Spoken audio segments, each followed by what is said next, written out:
Hello, everyone. I'm seeing names flood in, and I'm so excited that you're all spending time with me. Listen, time is money. I know you've heard that before, but I really honor that time is money, so much so that I outsource the things that, in my mind, my hourly rate value, uh, it would be a savings if I outsourced it, right? So I'm all about thanking you for spending your time with me today. So I'm Jordan Lasinski.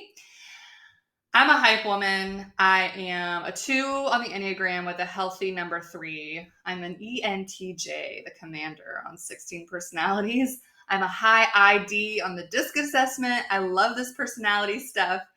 I'm a creative. I'm a designer, a consultant, an educator. I'm a mom. I'm a she-wolf, which is one of my companies. And it's really just become kind of like a noun, verb, adjective, like all the things.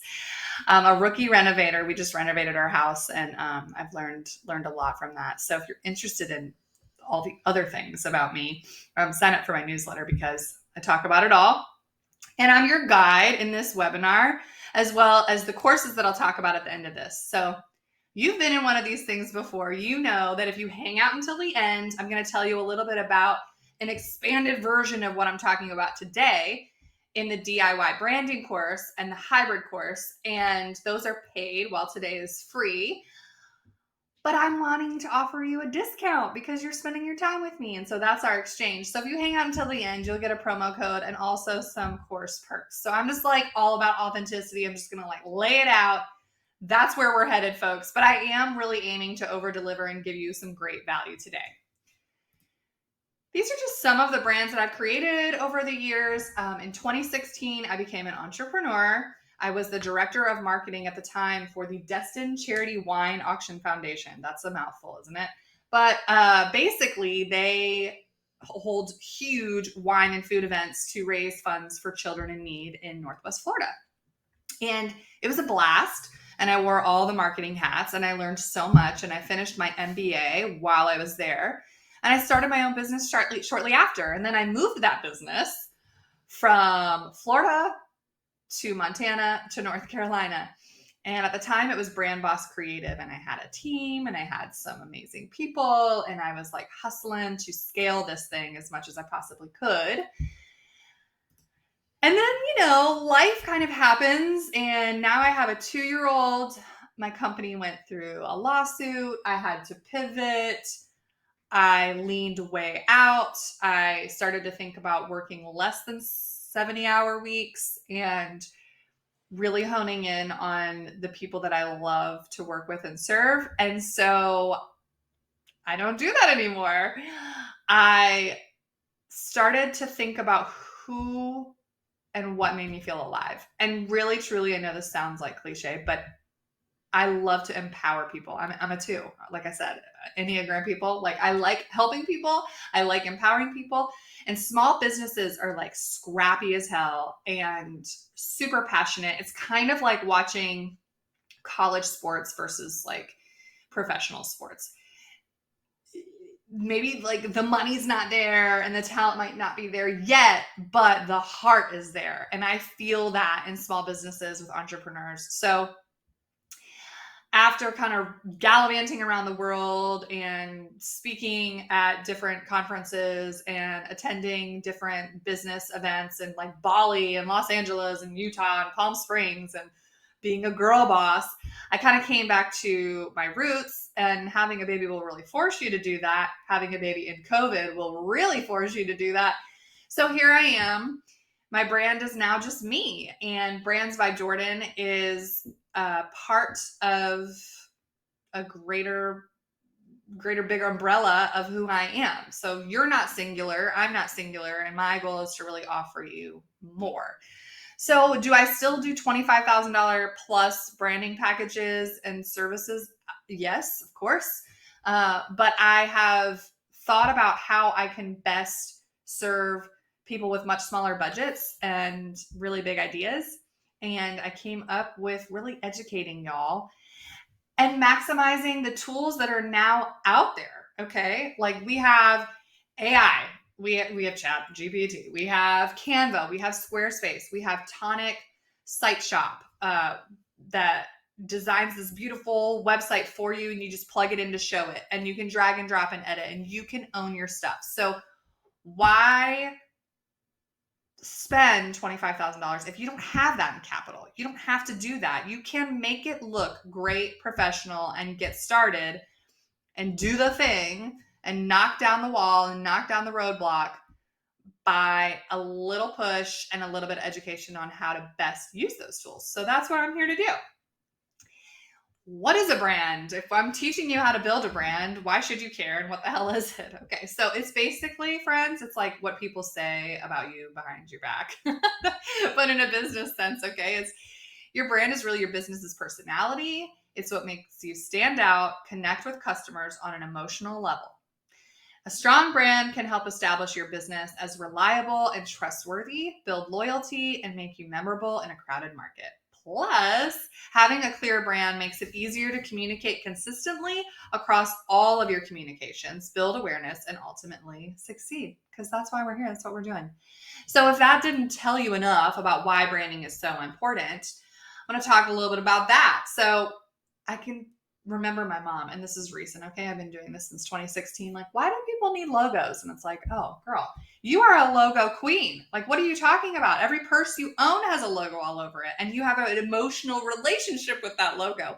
So what I'm going to tell you a little bit about is 5 beginner reasons why your branding is so important. Okay. One is differentiation. Okay. We are here to stand out, friends. It's a crowded marketplace. You have to stand apart from your competitors or even people that are like in the same world. Okay. You can collaborate, but how are you different? What problem are you solving? If you have a strong brand, it helps create a unique positioning for your business in the mind and in the hearts of your target market. Okay. We're bombarded. We're flooded with ads and information all day, every day. How do you stand out? What are you known for? Trust. Okay. People buy from people that they trust. People buy from businesses that they trust. I trust that my Amazon package is going to be here within 2 days because it always is. And when it's not, they make it right. So how do we build trust with our target market? Okay. By building a reputable brand, you can cultivate trust with your customers and establish yourself as reliable and trustworthy player in the market. You can do that through customer service. You can do that through brand assets. You can do that through the content that you create, what you post on social, the product that you're selling. All of that can build trust in your customers. It used to say the marketing, if you went to a marketing class in college, they used to say like 7 points of contact before someone would pull the trigger and actually buy from you.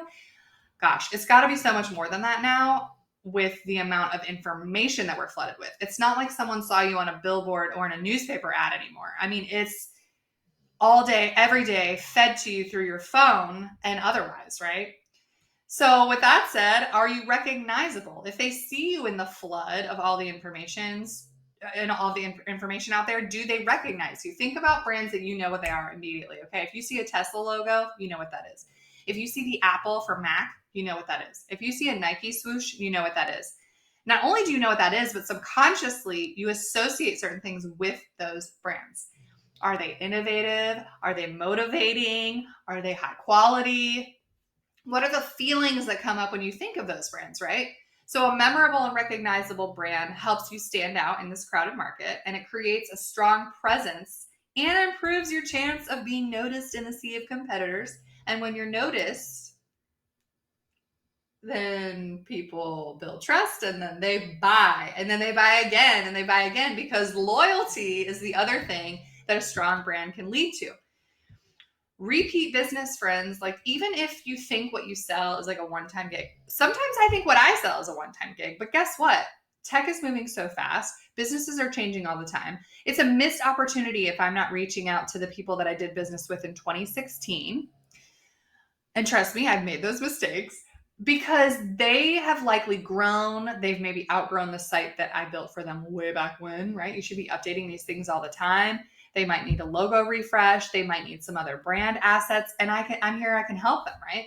So repeat customers and loyalty, making sure that people are really happy with your product and your service, and they can recommend your business to others, even if they aren't buying again. It can drive growth and improve your bottom line. And listen, that is what we're here to do, is build your bottom line. Even if you're like, I just want to save the world. But guess what? You could save the world 10 times more with a bigger wallet. I'm just going to say it. So financial value, this is a big one. And this is what people don't think of often. Okay. What is your exit plan? What is your growth plan? So let's say you're in business, you've been in business for 3 years, and it's a brick and mortar, and you sell products, and you maybe want to pass it down to your kid, or maybe you don't, or maybe you want someone to acquire it. Maybe you think you might want to sell it one day. The financial value of your business can be boosted by a strong brand. When I lived in Montana, I worked with the Montana Women's Business Center and Prospera Business Network, and they offered a slew of amazing resources and courses for small businesses in the area. They've got entrepreneurship like figured out in Bozeman. So one of the courses that was offered was a merger and acquisition firm came in and talked about the value of your business and how, if you're willing to sell and if you want to sell, how you can boost that value. Well, guess one of the things they talked about was brand, friends. Like, and that means your customers, your logo, your website, your assets, the culture of the business, everything that's been really established and strong. This increases the financial value, and investors and buyers are more likely to pay a premium for a brand that is well respected and has a loyal customer base. I mean, are you sold yet? At the end of the day, brand awareness is what we're aiming for, whether it's for a customer, a friend, the community, the world, a potential buyer. We're trying to grow an awareness and a loyalty and a relationship with your business. And we do that through branding. It's not just your logo, okay? That's not what it is. Thinking about awareness, we talked about Apple, we talked about Tesla. Nike and Old Spice are two brands. Here are two examples that invoke some kind of reaction within you, right? Like, we know what to expect with these brands. They're really consistent. They've really leaned into their brand practice. Nike is almost always motivational. Diversity is one of their core values. So they're going to partner with diverse people. They're going to stand up for what they think is right in terms of diversity, whether it costs them business or not. They're really sticking to that, which I respect. And then Old Spice is like, how ridiculous can we be? How crazy can we be with, like, everything is over the top. So the scents are over the top. The commercials are over the top. The like definition of a man is over the top. It's wild, right? So when you think about recognition and you think about these brands, everywhere you experience these things is consistent with who they say they are.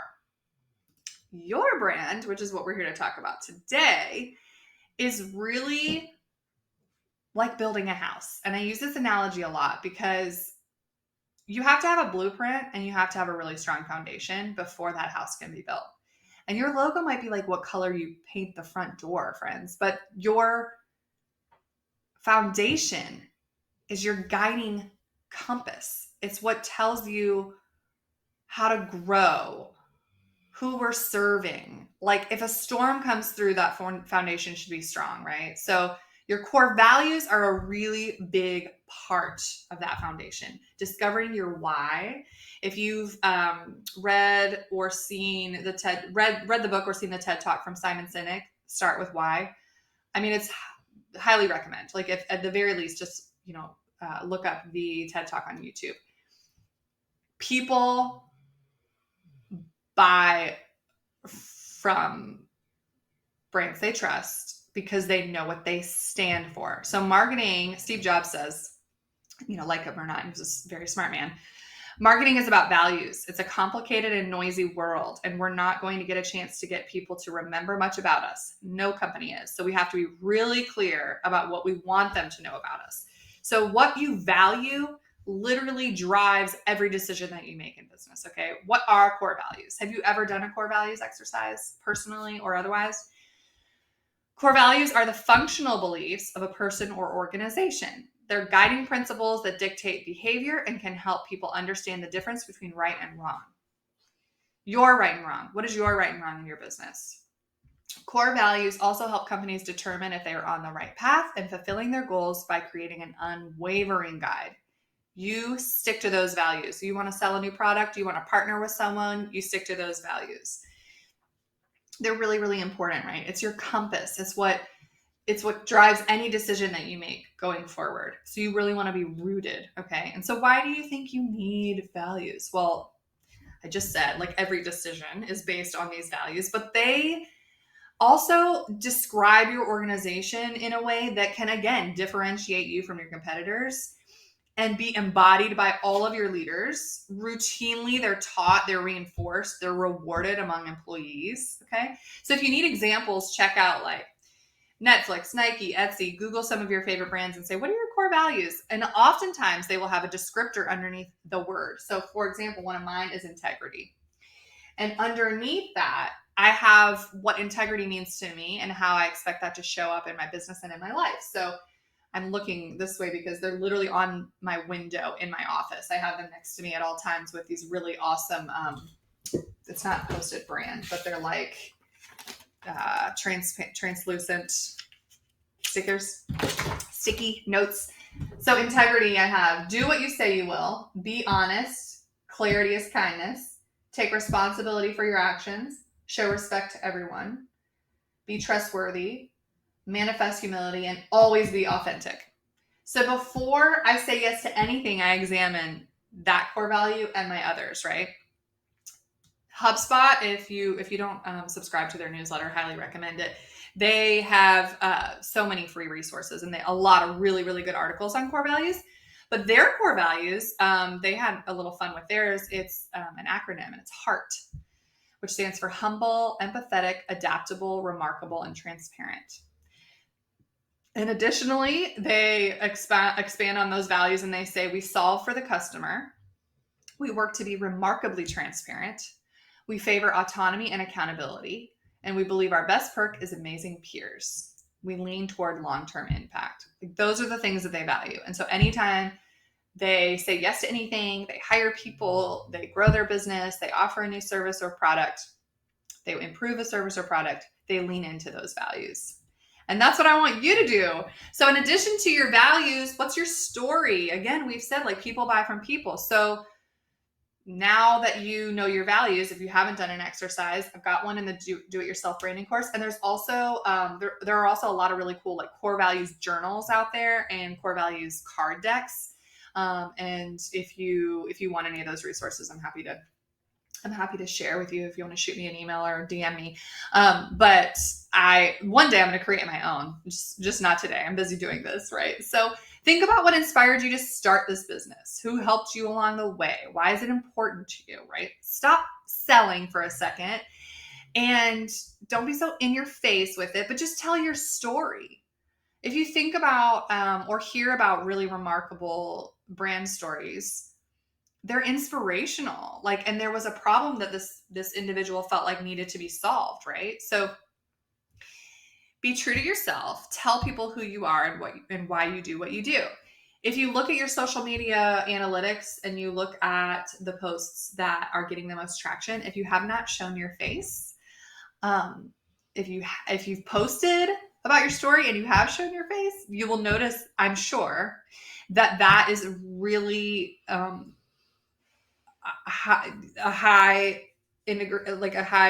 am I, sorry, I'm losing a word. This is what happens when you're a mom. I birthed my brain. It just like flew right out. But that has high traffic. That has lots of likes, lots of comments, right?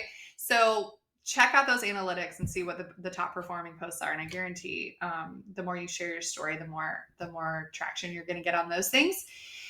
And you can create relationships. If you give your organization one consistent voice and you really communicate who you are through your copy, your collateral, your visual, how you introduce yourself, you dive into why and you write your story down, people are going to see themselves in your story. They're going to align with your story, and they're going to want to support you.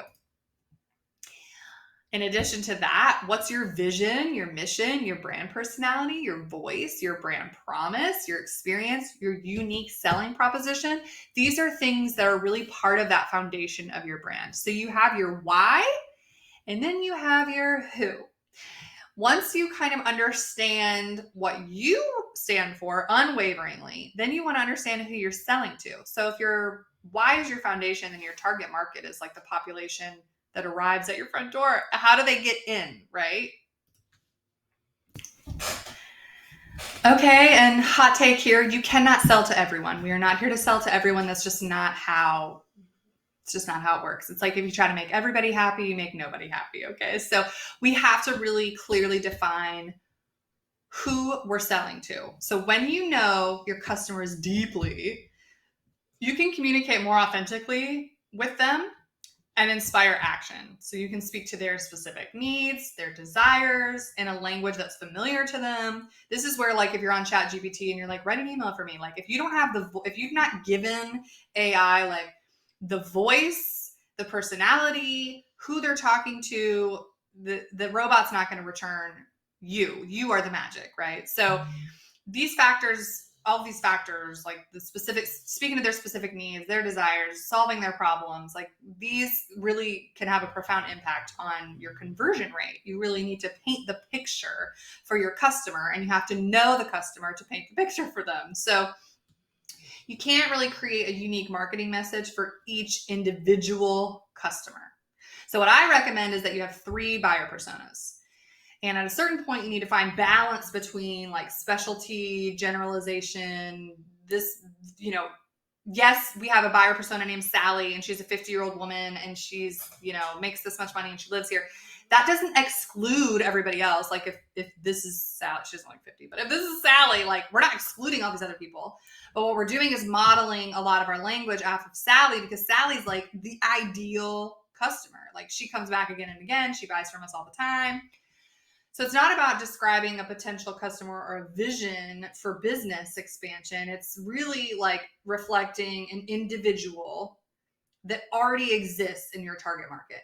Okay. So this, even if you're just starting, if you've sold to people and you have like someone that you would clone, that's a buyer. If you are just starting, who did you create this business for? Who do you envision coming in? Who has the biggest challenge that you can solve and can come back and again and be really, really loyal? What are they like? So when you like build that foundation, and then you're also thinking about who that foundation is for, it's for you, but who we're building this house for, is going to help you guide any product or service development, any content, any new efforts or new offers. It's going to provide insights for how you're going to follow up with them. And it's really going to help, again, with the bottom line. That's the whole point. So once you build these 3 buyer personas, and maybe they're like tier A, B, and C. So tier A is someone who's got like the budget, the time, like perfect, like check the box. They're going to buy tomorrow. B might need like a little more love, and maybe they have the budget, but they, need a little bit more convincing. Maybe C is somebody who might come into your entry level product and then build within your funnel. So these are the things to think about when you're building those 3 buyer personas. And if you look up, like in the course that I offer, we build them, and it's almost like looks like a driver's license with way cooler info on it. But we build like this Canva document that has like a picture of this person and like their age and their income and their challenges and the problems that we're solving and where they read the news. I mean, we know everything about them as if we've like just hung out, right? So it's really, really important to know these people. And sometimes they're fake people. They're not real people. We've made them up. But it's like in an ideal customer. This is the ideal customer for what we're selling right now. And once you know your brand and who your customer is, then you can use that to help design your logo, your social media post images, your content that you're putting out there, designing a lead magnet, a freebie that you're offering, any paid offers that you're offering, pricing, like that's big. Like if your target market can't afford what you're selling, like, and they're not your target market, or you're priced too high, writing your website, your sales page copy, recording your video trainings and webinars, live videos, emails, like all of that is speaking to Sally. And we have Sally, maybe she's on my other window, and I'm like, I'm speaking to you, Sally, when I'm writing my email copy. So it's really, really instrumental, and it helps. This is the heavy lifting, like what I'm talking about, like building this foundation, these buyer personas. It feels like the heavy lifting, but what it does is make everything else easier, whether you're building it or you're giving it to an agency to build. They're going to be asking you these intake questions. They're going to be asking you, like, what makes you unique? Who are you selling to? What brands do you love? Like, even if you're paying a firm, 6 figures to build this brand, you have to be part of this process. What we're really here to do for these customers is solve problems. So one of the last things I'm going to go over are the problem solving tips. Okay. So you might think that you're selling tennis shoes. Let's go with Nike. But what you're really doing is solving a problem. So the problem might be that the runner has plantar fasciitis and their feet really hurt and they love running and they need to be able to continue to run. You know what I'm saying? But there are types of products. So that's like a really obvious one. So the external problems, I'm sorry, did I say products? The external problems that we're solving are really obvious and they're tangible. So this problem affects your consumer's everyday life and it's super tangible. They already understand the problem exists and they can name it. So let's say if you're selling cars, an external problem is like your customer has a vehicle, keeps breaking down, and they have to they're spending money to fix it all the time.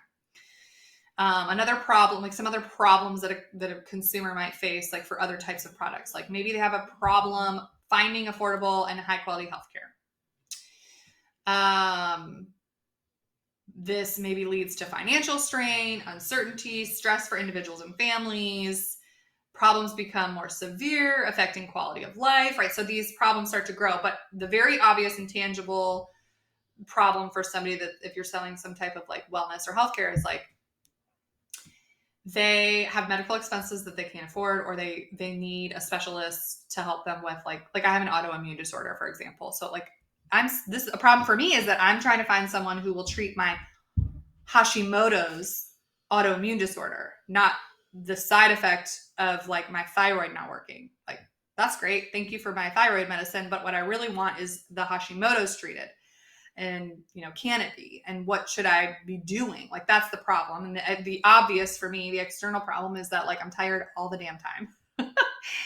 And I understand that impacts like my energy level, how I parent, how I treat people around me, how much time I have with my eyeballs open, right?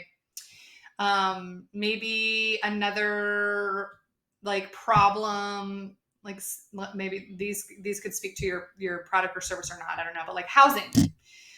Maybe you're a developer, or maybe you are selling, you have an Airbnb or something like that. So maybe there's the problem is like they don't have anywhere to live. And there's a lack of affordable and adequate housing. They can't find an affordable place to stay. They're somewhere temporarily. Another problem might be like maybe you're a financial advisor, or you're selling a product or a software that helps people manage their money, maybe like mint.com or something like that. So maybe the problem is I run out of money every month. That's really obvious. It's really tangible. And the difficulty of managing my personal finances causes all kinds of problems for me, right? But that's the problem that you're solving. Maybe there's a tech problem that you're solving. Maybe there's maybe I have a virus on my computer, and maybe you're selling me an antivirus that works automatically and gives me hardware and software updates. I don't know. So those are like tangible external problems that impact customers' everyday lives and makes it difficult for them to thrive and reach their goals daily. Okay. So another type of problem that you're also solving is an internal problem. So these are emotional problems, and they're kind of intangible. They may not be as obvious. So like, I don't have a car to drive. That's obviously a problem. But having car troubles is also like embarrassing and frustrating. Okay. So like that's this internal problem that you're solving. So some other internal problems that your product or service might solve, like stress and anxiety. Is there a academic or personal life or job demand that is causing excess worry? Is what you sell, can it help with that? Maybe you sell CBD, maybe you sell virtual assistants, maybe whatever you sell, like, can you help with that stress and anxiety? Maybe depression and loneliness is an internal problem that needs to be solved. So feeling overwhelmed, sad, isolated, lonely, like COVID, hello, like how did we solve that problem? People started selling memberships and started to do events outside and, that sort of thing. So how do you solve that problem? Low self-esteem, hello, beauty industry.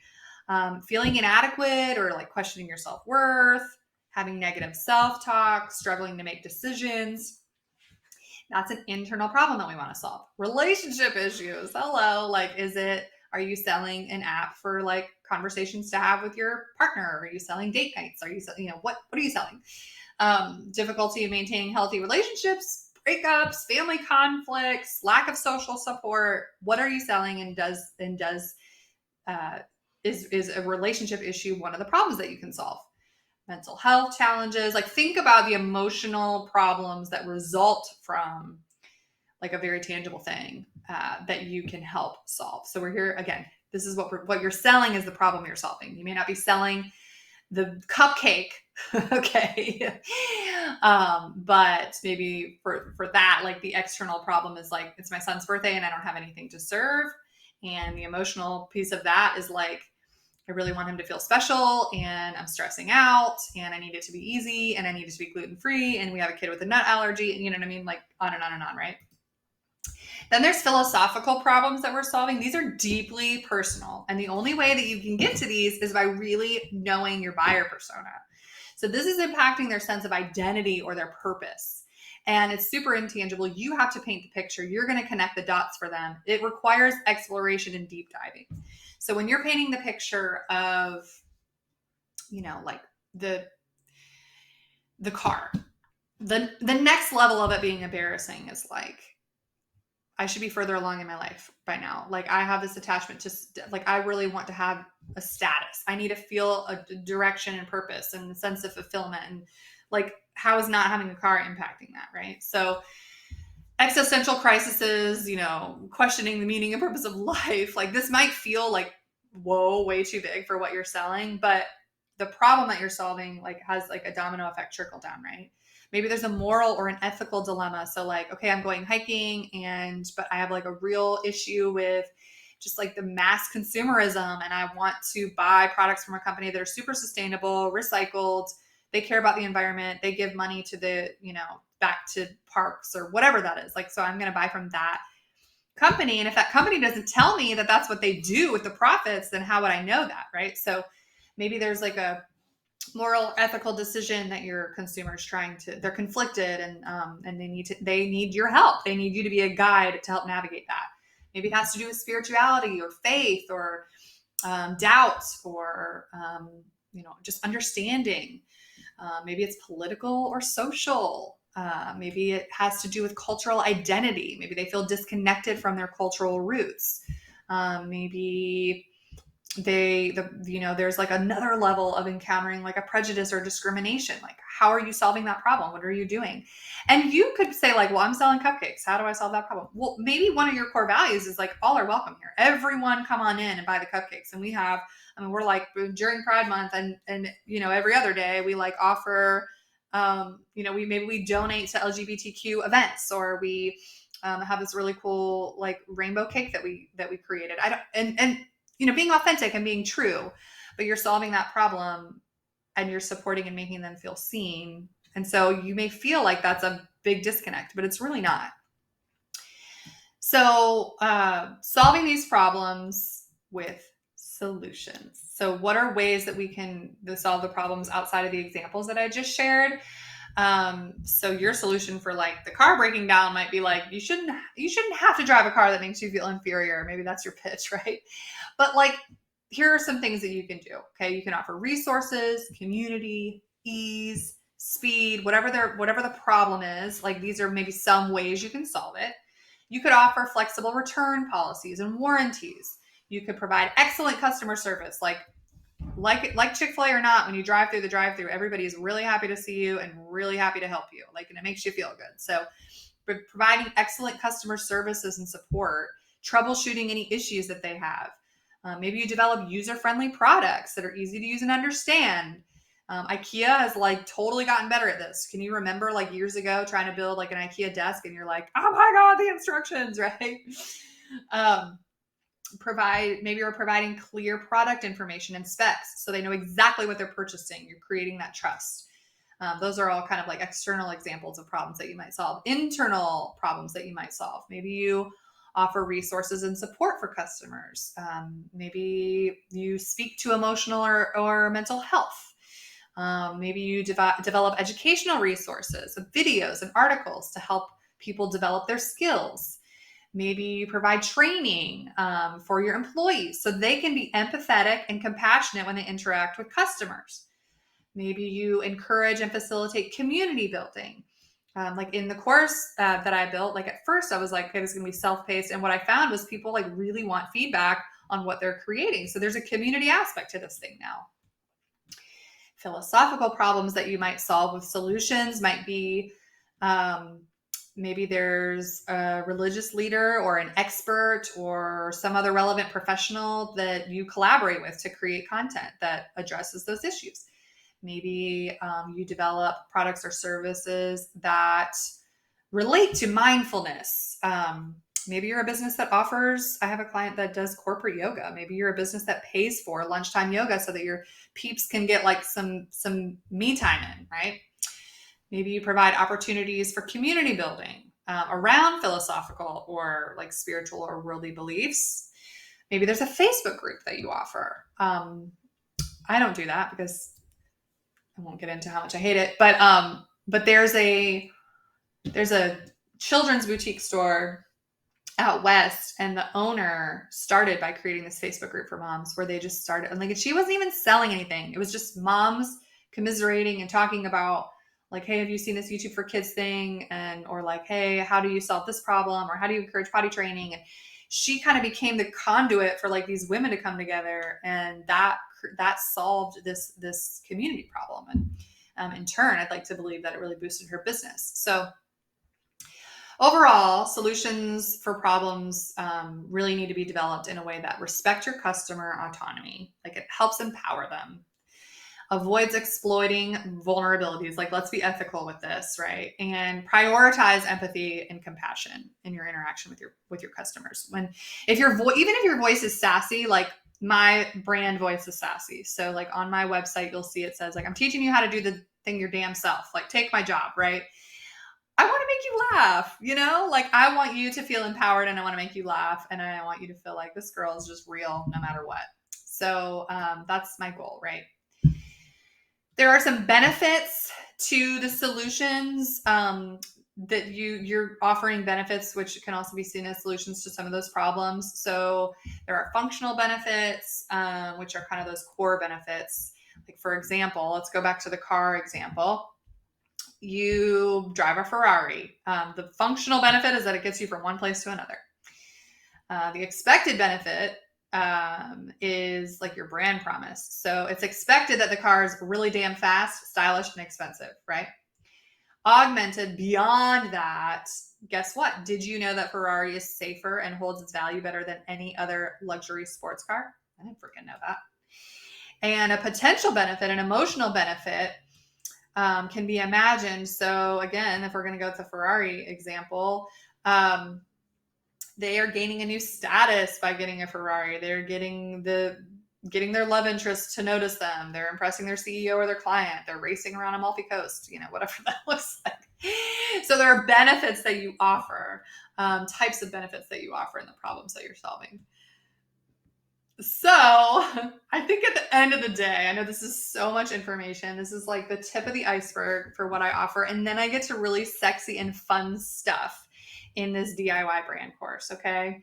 So I'm teaching you, like I said, how to build it your own damn self, because I think that the tools are there for you to use. If you are trying to use your capital to like open the space, or you need a little nudge and you have the time and energy to do it yourself, or you're building a side hustle. There's so many ways we can do this, right? But having your ducks in a row, answering the questions that I just went over in this webinar are going to help produce some really cool things. So in this course, outside of really having a workbook and a deep dive and videos that dive more into mission, vision, value, etc., you're going to build a brand kit. So at the end of all of that, you're going to have a succinct version, and it's going to be basically a workbook to give to anyone that's going to talk about your business. So in this course, you're going to define your why, your mission statement, your vision statement, your core values. You're going to create buyer persona canvases for your target market. You're going to write your story in a way that connects with your buyers. You're going to define your approach and your brand promise. You're going to get instruction on brand families that communicate what you're going for. So like, are you bold? Are you calm? Are you trustworthy? You're going to design your logo in Canva, and you're going to export the files that you need. I'm going to teach you all about simplicity and vector files and PNG and transparent and all that jazz.